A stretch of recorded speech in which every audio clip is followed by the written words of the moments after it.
Hello, a higher note community. Natalie Eastman here. Welcome to our latest One Thing 30-minute expert interview. And today I have a, I say often that we have a treat, that I have a treat for you today. And I got to come up with something different for our guest today because Lisa Waits, who is our guest today, is someone really special.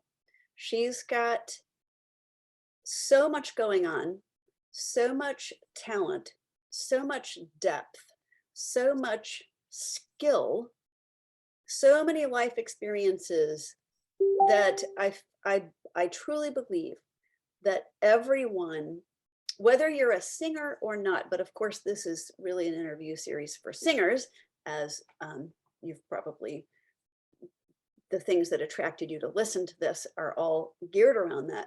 But whether you're a singer or not, I believe that Lisa is somebody that you should get to know. Somehow you can, at the end of this, you'll know how to find her online, and you'll have a way to connect with her through a form that'll be here or here or here. And I highly encourage you to follow her on her socials and just keep up with what she's doing. And I would say, particularly if you're in the sacred music space, but not even limited to that. If you are interested in theology, if you're interested in family, disability, yes, worship leading, ecumenical living among the body of Christ, so many different things.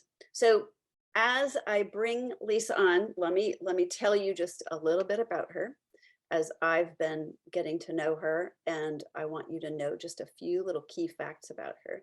First of all, she has a company, and it's called Servant Song Music and Ministry, and that to me so describes what I've seen of her so far. Just a servant heart and a strong calling to minister to people through music. So, and otherwise through the preaching of the word, and just, again, you'll see a very depthy person. And then Lisa also has a doctor of worship studies. So it's a doctorate in worship studies. That was a new one for me. I hadn't heard of that till today.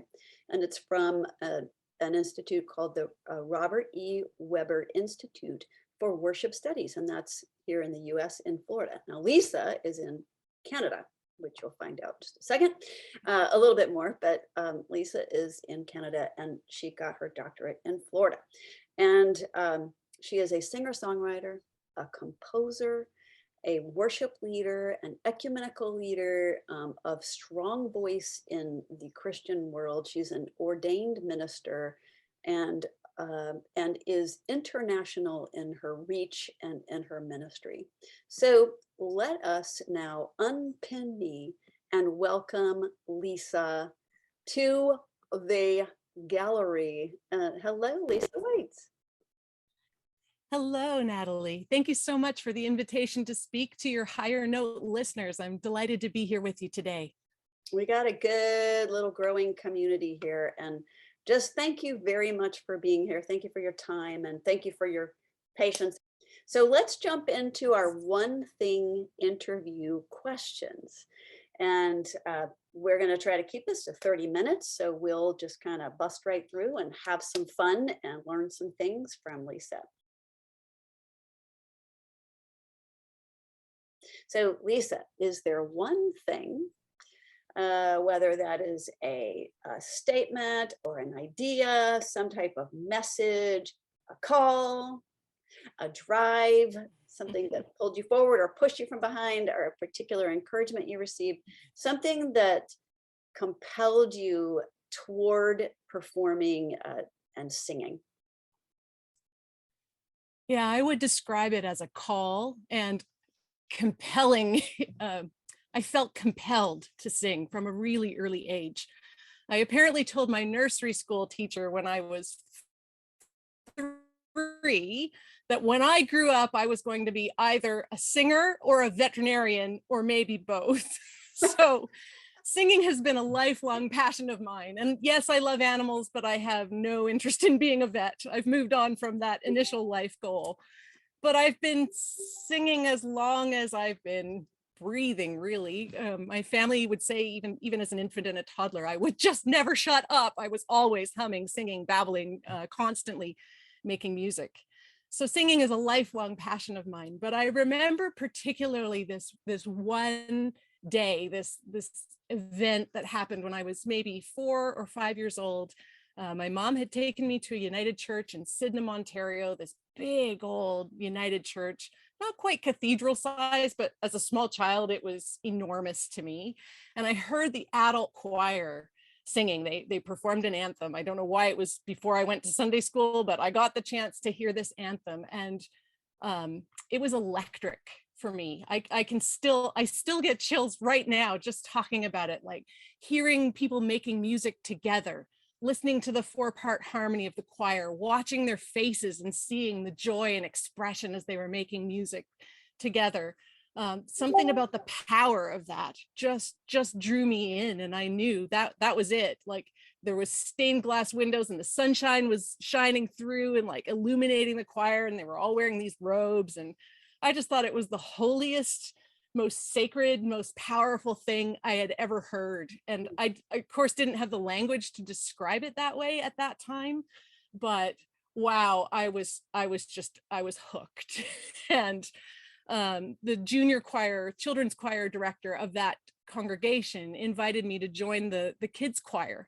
And so there I learned to sing Sunday school songs, and we did little Christmas and Easter pageants and little mini musicals, and we did VBS, which some of your listeners may already know, Vacation Bible School in the summer. And there were action songs, and it just opened up this whole musical world. And like, I don't know what training the director had. Certainly she just gave us the very basics, stand up straight, open your mouths, don't look at your music, look at me when you sing. But those basic tips sort of stuck with me as a child, and it gave me the message that music mattered, that it was important how I showed up to do this thing. No schlumping, no staring at your shoes, give it some energy and passion. The ability to sing in a choir was just magical, and for me became a lifelong vocation. So although I've done solo ministry, my real heart, even when I was traveling internationally as a recording artist and touring, was always to collect the musicians in whatever community I was singing in, whether it was a school or, I did some stuff for the US military on bases internationally, or for churches of whatever denomination. I would always pick up the local musicians and send them the chord charts, and we would, make music together. So it's something about the community of music, especially in sacred music, but any kind of music, it bonds people in a particular way. So from being a 4 or 5 year old to now being in my 40s, I've been making music that glorifies God for 40 odd years as a singer and a choir member. And then from the age of 10 as a composer, a singer-songwriter, a recording artist. And then later on, as I went along, a music publisher and a theologian and a college chaplain and an ordained minister and a music educator offering private and group lessons to students of all ages and abilities, and offering music to people in palliative care or in nursing homes, or being a worship arts mentor for graduate students and beginning pastors across a number of different denominations. And I can look back now and see sort of like signposts that as my vocation unfolded, there were just the right people that came along with every change in my musical training or performing or teaching or mentoring. The right opportunity or the right mentor or the right challenge came along at just the right time to help and facilitate and mentor me into these new musical directions. So it's been this beautiful musical journey so far, and God willing and the creek don't rise, I'm excited to see what the next few decades of composing and mentoring might bring. the thing is, Natalie, as musicians, we inherit this musical journey. You know, it's a musical legacy from so many sources around us. It's not just about us, it's what our culture gives us, what our family listened to or promoted, how they valued music or not, what kind of training we were able to get either from school or from private instruction or both, what we listen to ourselves, what we learn and are exposed to at concerts and school and church. Sometimes when I'm introduced as being this person with musical talent, I just want to put up my hand and say, yeah, but wait, like nobody springs forth from the womb fully formed as musicians, right? It is an art and a craft. It's a gift of inspiration, but it's also a discipline. And so it's been important to me, and the thing I try to pass along to the students and people that I'm mentoring is that we learn from the generations that have come before us. You know, even as a music historian, you know, looking at where jazz and folk and roots music and rock and roll and pop and all those different influences sort of weave into that beautiful tapestry of music. We inherited that. And we spend our lives making adaptations and changes. We give our little gift. We make our contribution to this beautiful tapestry of music. And then we pass it along, you know, with another little row quilted onto the end for the next generation to inherit. And so I really find that personally meaningful, and maybe it's part of my Indigenous heritage, like that idea that we inherit something and we are responsible to steward it and then to hand it on. We make our contribution and then we hand it on to those who come after us. Yeah. You know, we stand on the shoulders of giants, right? And our music making borrows from that rich musical culture of those who have sung to us and played over us and written music before us.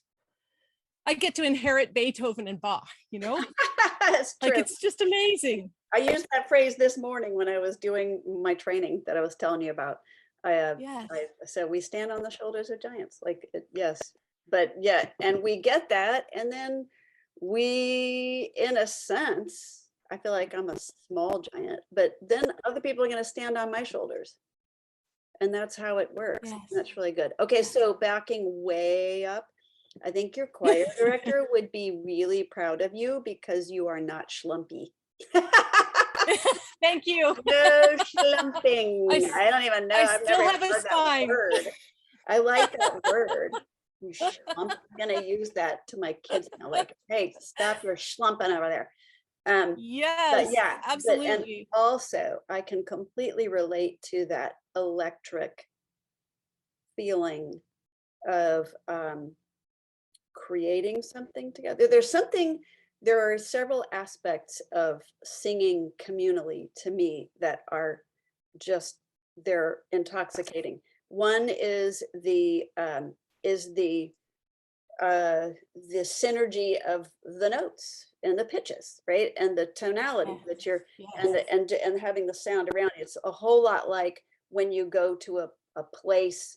When we were at Yale, we'd go to this, one of these places. They had a little dome. It was outdoors in this little dome, and you go stand in the perfect acoustic situation, and you could stay there for hours just like playing in this little place.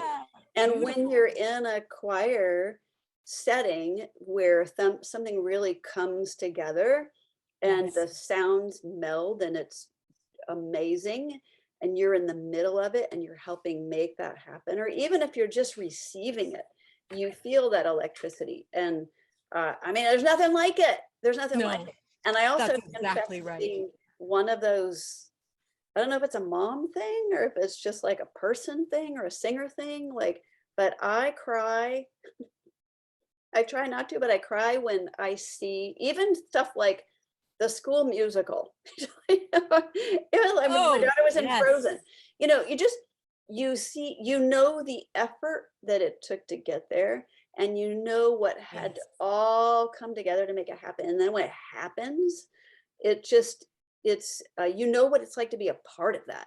I wish that for everyone, like that everyone will have an opportunity at some point, and hopefully many points in their life, to be a part of the creation of music together with others, so that you can so that you can feel that and feel that electricity. It doesn't just happen with, the Hallelujah chorus, although it does for me every single time.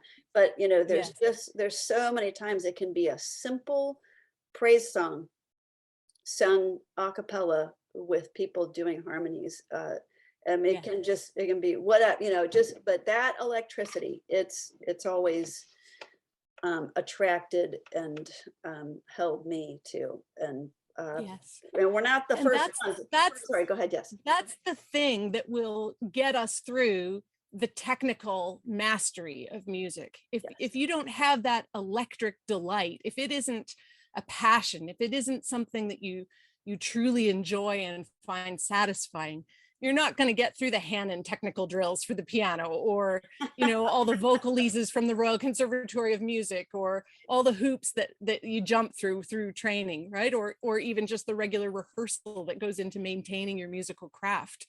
There's no arriving. There's always learning and growing, right? The minute that you say, that's it, I've done everything I need to do, you're already declining. Yeah. You're either growing or dying. Those are the only two choices. Yeah. It's so always forward. Yeah.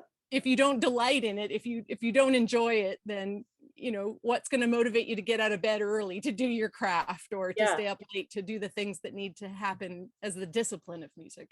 Yes, I have a thing that I developed last year or the year before, like just that I would have students coming to me saying, like, just, oh, I didn't get my practice in today or this week or whatever. And I was like, you know what, this person, it has been lots of people, different ages, doesn't matter.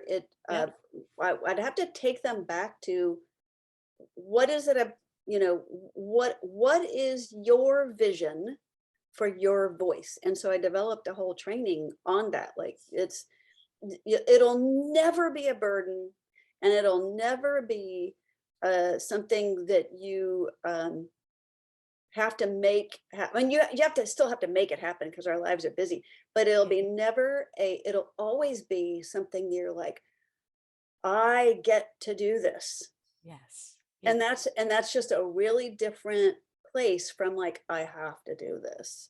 I have to put this in because I have to show up, and I have to, be able to check off my practice. It's I get to do this, and that's just a really different place to be. And for many people, they might discover over time it's not singing for them. Have you ever seen an amazing guitarist like going to town? I'm sure you have. Like just like doing a crazy lead, like we all have something, like we all have something. And so, but a lot of people in this channel are going to be, they're going to be singing is it for them. Okay, I want to move on. Okay, so ask your next question, because you just set it up so perfectly about music being a discipline and a delight. Okay, next question.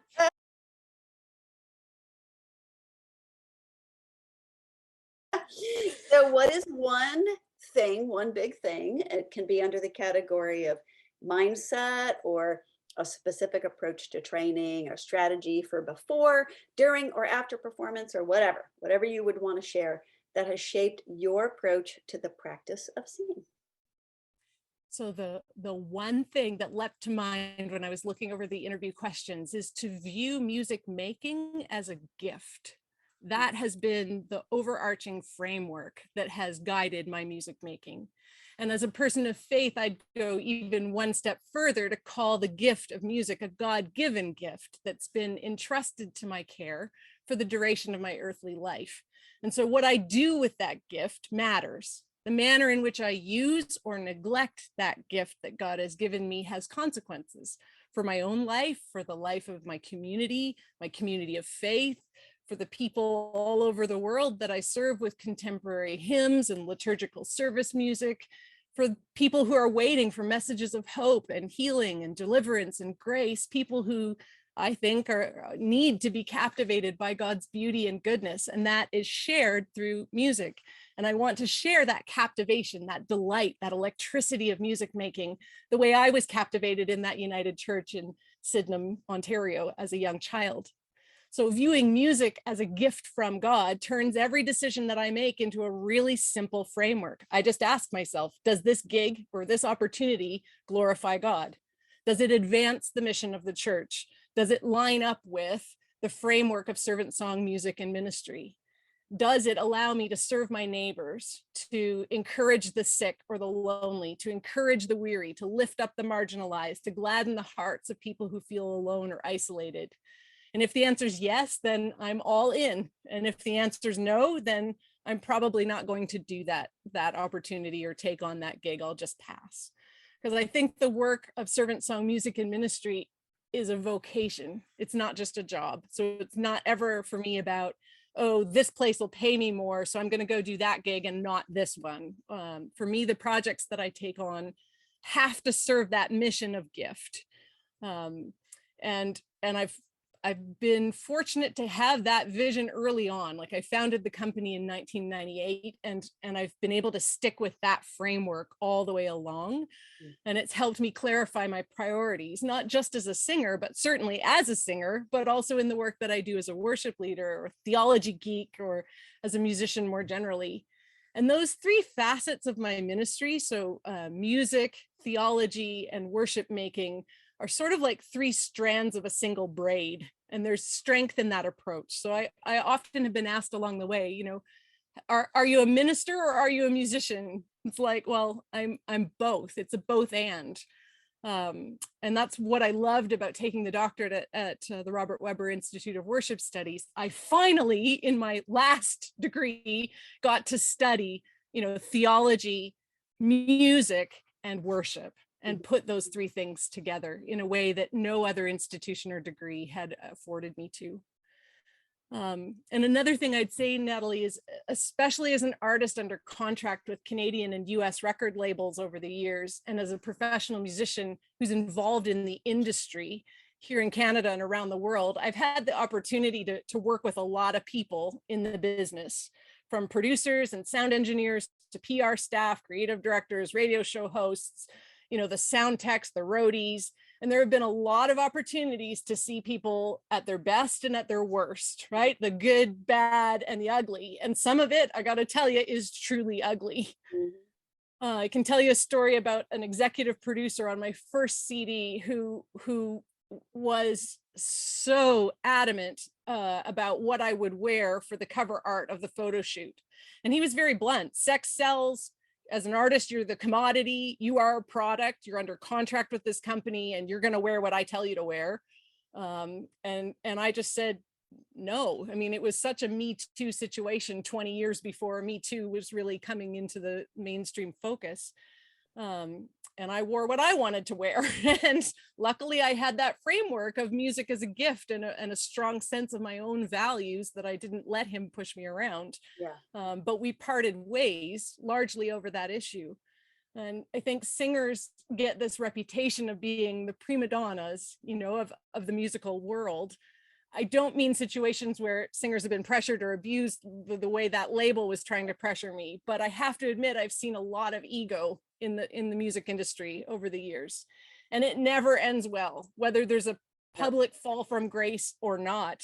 Artists who are full of themselves, you know, aren't fun to work with, and the audience will always know it too. And what I tell my students is you can always tell what kind of person a headlining artist is by how they treat the stage hands. Absolutely. Or the makeup people, like the waitress at the restaurant. Your viewers, Natalie, as listeners and fans, they'll be able to pick out the singers that are performing to feed their own egos, right? There are just obvious differences between those who are in it for themselves, for ideas of fame or financial success, and those who are there to share a gift, those who are there to serve the audience, right? And it's a two-way relationship, you know, between us as music makers and the people in the audience who are music consumers, music receivers. And we need each other for that relationship to function well in a healthy and reciprocal way. So for me, seeing music as a gift from God, a gift that I am given the opportunity and responsibility to share with the audience, has been a really protective framework. And I've been able to avoid a lot of the drama and pettiness and jealousy and competition with other musicians, and to avoid a lot of artistic insecurity by looking at music making that way. right? It's my opportunity to serve. Am I the best singer out there? No, not by a long stretch, but am I going to be responsible with the gift God has given me and to grow it to the fullest extent that I am able to? Yeah. Yes. Yeah. Right. And so, I don't need 100 at an RCM competition. I don't need to win all the awards. I just need to be able to share the gift, right? To the best extent I can with the most integrity I can. Yeah. And There's then please go ahead. so just the other burning thing that I try to keep in mind, especially when I'm performing, is that the audience has an unwritten pact with me. I offer them the gift of music, and it's mediated through my own body, my own voice, which as a fellow singer, Natalie, I know you know, is a particularly intimate gift, right? As vocalists, we don't get to hide behind instruments. And we don't get to blame an instrument. The guitar string did not break. The clarinet reed was not wrong. If we botch the performance, it's just us. Just, right? Yep. Mm-hmm. We are the instrument. So we offer this gift of music to the audience, mediated through our own physical bodies. And then they in turn offer me their physical presence in the room or on the internet together. And the audience is giving us the gift of their time and their attention. So I tell my students, and I remind myself before every single live performance I give, that even the smallest gigs are worthy of my absolute best and most wholehearted efforts. Because even a room with 50 or 100 people in it, for the length of an average concert or worship service, say 60 to 120 minutes, that becomes, on the conservative end, an estimate of 50 to 200 person hours. Right? If you think of the attention that everybody in that room is giving, and they're listening to me in that small room, that's a lot of combined time being spent by those people. And time is our most precious commodity as people. So I just tell my students, don't waste their time. Don't be boring or half-hearted or sloppy or dull. Bring your A game. Bring your best effort as a performer. Do your homework. Be prepared. Honor the audience. Don't be rude to the audience. Be prepared and professional. And don't insult your audience by, phoning it in, right? Keep it fresh, keep it vibrant, because music is powerful and it deserves and demands, I think, our best effort. Do you know the Saint African bishop, North African bishop, Saint Augustine, or sometimes he's called Augustine? He was a theologian from many centuries ago, and he famously said that a person who sings prays twice. A person who sings prays twice, and I think he's right about that. I do too. I just wrote a post about that. Oh, that's awesome. Well, we're on the same wavelength. I think when we sing, whether we're adding music to our prayers, like the Book of Psalms, or when we're using music to make foundational concepts memorable for our children, like using the alphabet song to teach them their ABCs, music helps our words stick. And I couldn't tell you most of what I was ever taught in elementary school, high school, even university. It just sort of in one ear, write the test, out the other ear for a lot of it. I don't know if that's just being middle-aged or what, but I could recite for you almost the entire score of South Pacific, word for word, right? Because I sang through that musical. Music is a powerful force for good or for ill, and we can use it to convey emotion and to entertain and to uplift and to connect people and to unite them. We can use music to inspire, but it's also powerful, and we can also use it sort of for evil, to manipulate or to influence. Think of how we change people's buying habits in the grocery store just by what music is played, or changing children's behavior by giving or withholding music. I trained as a music therapist, and that was one of our big rewards, right? A kid's favorite piece of music or the ability to use an instrument. You could even use music as an instrument of torture. Like think about black sites with the CIA, where heavy metal music is being played at loud volumes for long periods of time. Like music is a powerful force for good or for evil. Never heard of that. So I guess what I'm trying to say in my long-winded rant of an answer is that as singers, we have to choose wisely what music we choose to sing and why we choose to sing it. And we build trust with our audiences, our fans, our students, with our congregations. And that trust really matters. Music is important and powerful. So for the music makers who are watching this interview, I just would invite you and exhort you not to betray the trust of the audience, right? To be authentic in your music making. So good, Lisa. Thank you. So yeah, that having that framework, that reminds me of that. You'll have to help me with remembering the reference, but remember the scripture passage that talks about I think it's James being blown about by every wind and doctrine. Yes. So, and that like, I wish I could remember what's right before that. Can't. So we'll have to do that later. That's again, middle age right there. Have that memorized, but not so much. It'll come and go when it wants to be there. And then, yes. But the thing about that is, part of that is, well, as a person of faith, like you're saying, you have a framework through which you can approach your music. You don't you can choose not to, but you can. And no matter your faith perspective or your journey in life, having a framework of your code of who you're going to be as a musician will help you to make choices and help you to stand up like Lisa did against the executive producer who was, real. Most people would have caved. Yeah. Most people would have, and most people do cave. There's no doubt, there is no question why or how in music of all kinds, but especially secular music, but of all kinds, why men can be wearing whatever pants, barely hanging on or whatever, like they can be wearing whatever they want, but women are scantily clad. And so, I mean, it just is, and this is not to be moral, it is just an observation. So keep your eyes open. And so if you are in the industry, if you're feeling pressure, have yourself, like, think about it. Take time to think, like Lisa has urged, like, take time to think, what is your framework? And it's not just your perspective, it's going to be your framework as to how you choose where you're going to use your gift.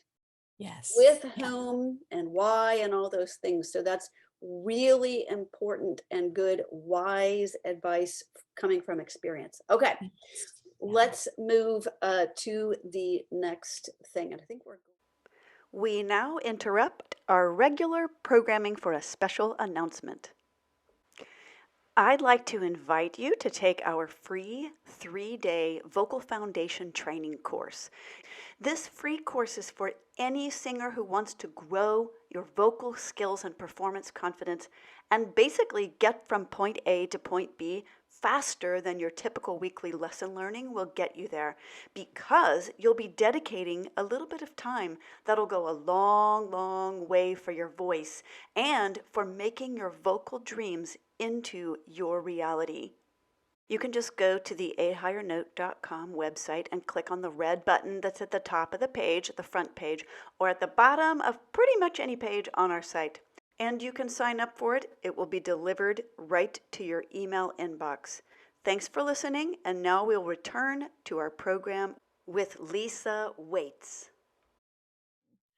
So I tell my students, and I remind myself before every single live performance I give, that even the smallest gigs are worthy of my absolute best and most wholehearted efforts.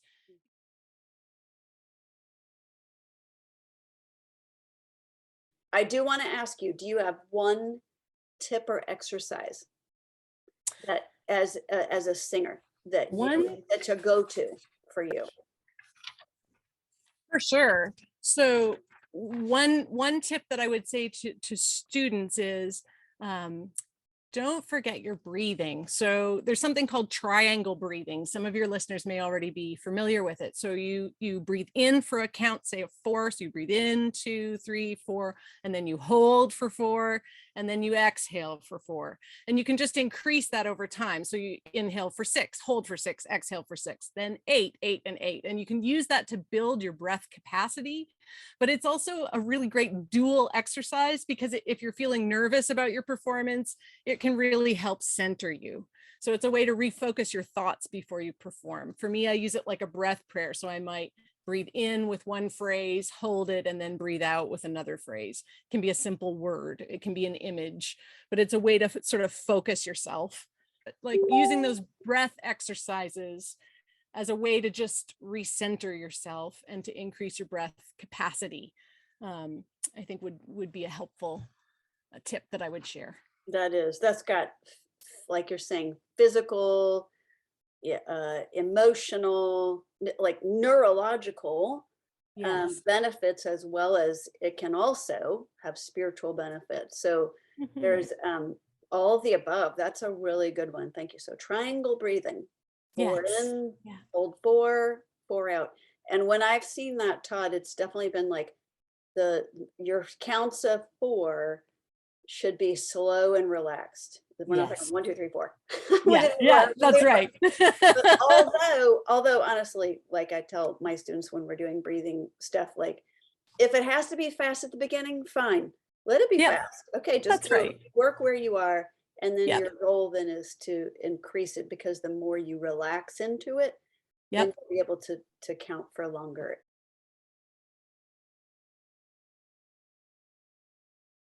All right, now tell us what you're working on right now, because it's cool and we're gonna have something, to go along with it. But tell us what you're working on right now.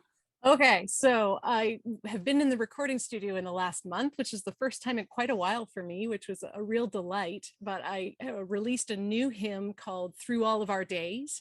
And it went up with a video on YouTube, and it's out on Reverb Nation and Spotify and Deezer and iTunes.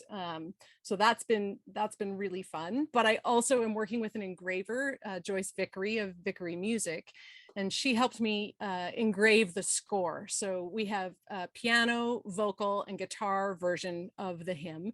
And that's going to be a special free gift for your listeners. So when they get to the end of the interview and they sign up with just their name and email, they're going to have access to a free copy of the score and my permission to use it in their personal use or for Christian worship services. Also, in addition to that piano, vocal, guitar version, there's also a full SATB choral score that Joyce helped me arrange. And that they're both available on sheetmusicplus.com, which is just an amazing thing to me. My kids just roll their eyes like, Mom, you're entertained by the smallest things. But the fact that listeners in Germany or South Africa or South Korea, wherever they are in the world, can just go to that website, pull up the score they want, pay their $5, download and print it right then, in whatever key they prefer, whichever arrangement they want. It's just amazing. It on yes. I find that amazing. So that's one new project that's coming out that I think you're going to share the links so that people can access that music. And I've had a few folks from the disability community comment on the video, which was not something that I did on purpose, but it just happened to show like people of many different ethnicities, ages, genders, and physical abilities. So I had a fan write and say, whenever I see a person in a wheelchair or with an obvious physical difference, if they're portrayed in videos at all, it's as an object of pity. It's like inspirational porn, And so she thanked me for just displaying people of disabilities doing active things, being loved and included in the community. And that was something that was sort of an unintended positive consequence of that video. So I'll be excited to see what your listeners think of just how that went together. But the theme of that contemporary hymn is about, us being human. It was written for Ash Wednesday or for the Lenten season. And in the Christian tradition, on Ash Wednesday, people will go to worship and they'll have a cross drawn in ash and olive oil by their minister or pastor or priest. And the minister will say something like, remember you have come from dust and to dust you shall return, or you have come from ash and will once again be ash again.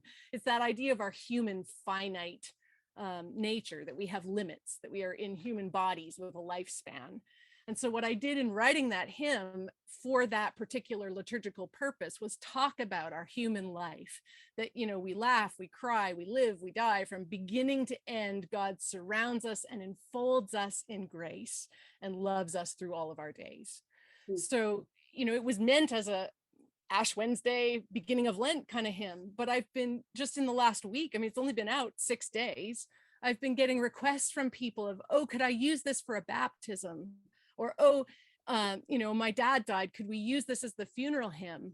So I think it's finding its way as a contemporary hymn into other environments. I had a church, United Church of Canada region, ask if they could use it for their regional meeting in June, because it shows inclusiveness, community.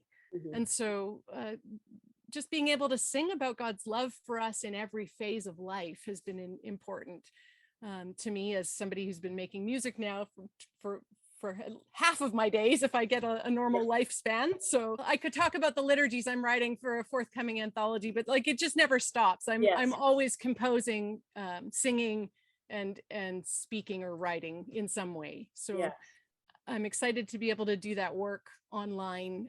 My health is not what it once was, and so being able to contribute online has been really important to me. That is very, very cool. Lisa. So exciting. I can't wait for the A Higher Note community to hear this and meet you virtually, and just be able to hear your heart and life experience, and so much that's been beneficial for singers, and of all kinds. So faith-based, not faith-based, everything. There's been something for everyone, every singer. So thank you very much for your time and for your energy. Oh, for this. You brought your A game, girl. You brought it. Thank you. So, so remember, music is a discipline and a delight, right? We need both the technical preparation and the passion. That's right. They're like two wings of a single bird. You need both of them. And so it has been both a discipline to be prepared for the interview and a delight to speak with you today, Natalie, and to share some of what I've learned along the way with your listeners. So thank you very much for having me. I appreciate the opportunity. You betcha. And so viewers, thank you for being here, and thank you for sharing this time with Lisa Waits and me. And I'm not sure if it's going to end up here or here or here, but go fill out that form, because as Lisa shared, she's graciously giving access to our community. Anybody you bring to this community to send to this interview, just put your name and email address in there, and you'll get access to the chord sheet and music for the hymn that Lisa wrote through all of our days. And but of course, as she mentioned, you can go to sheetmusic.com and you can get the full SATB score if that interests you. But go listen to it and just surround yourself, like turn up the volume and and enjoy some music. I can't wait to listen to it. And I'll probably like, oh, I'm going to be singing this soon. So excellent. And y'all should too. So or I hope you will. So y'all stay tuned for the next interview that's coming up, and I'll keep your eyes on your email inbox, and because there's always stuff, you know, I'm pumping out different having different interviews. The next one I believe is going to be with a guy who's been in comedy and in stage performance. He's also a singer. So and he was singer first, comedian second. So we'll be hearing from him in the coming weeks and months. So Dr. Lisa Waits, thank you very much for this time. Thank you so much. And everyone, thank you for being here in our One Thing 30-minute interview at ahighernote.com.